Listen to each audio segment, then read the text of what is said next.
পাখিরা কিচিরমিচির করছে, হরিণেরা মাঠে ঘাস খাচ্ছে, কিন্তু তাদের মনে ভয়, কারণ এই জঙ্গলে থাকে এক বাঘ, নাম তার বাঘা।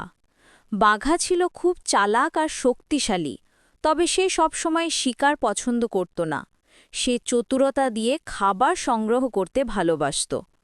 জঙ্গলে সবাই তাকে ভয় করত, কারণ তার কৌশলের কোনো শেষ নাই। একদিন বাঘা খুব ক্ষুধার্ত হল। সারা দিন কোনো শিকার পায়নি সে। সে হাঁটতে হাঁটতে নদীর ঘাটে এসে ভাবল, কেন না আজকে এখানেই বসে থাকা যাক। যে পানি খেতে আসবে তাকে পিছন থেকে গিয়ে ধরে থাকব। যেই ভাবা সেই কাজ। সে বসে রইল। সে মনে মনে ভাবল, আজ তো বড় ভোজ হবে। সে এমনটা ভাবতে ভাবতেই সেখানে একটা শিয়াল এসে পড়ল পানি খেতে। তখনই বাঘা চুপিসারে শিয়ালের পিছনে গিয়ে দাঁড়াল।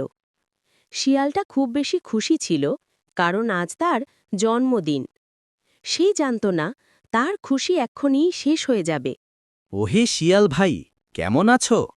আমি ভালো আছি বাঘ ভাই, আজ আমার জন্মদিন। বাহ, দারুণ খবর। জন্মদিনে কি খাওয়া দাওয়া করছো শিয়াল ভাই? কিছুই না, শুধু নদীর পানি খাচ্ছি বাঘ ভাই। তুমি কি খেয়েছ?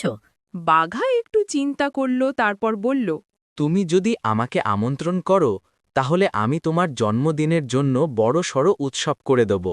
শিয়াল খুশি হল, সে জানত না বাঘার মনের কথা।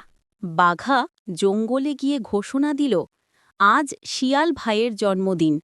সবাই নদীর ধারে আসো, দেরি করো না কিন্তু। কিছুক্ষণ পর তারা দেখতে পেল হরিণ বানর তাদের আমন্ত্রণে এসেছে। শিয়াল খুব খুশি, সবাই তাকে শুভেচ্ছা জানাচ্ছে।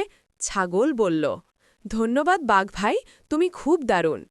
বাঘা মনে মনে, এই ভিড়েই আমি সহজে কাজ সারব।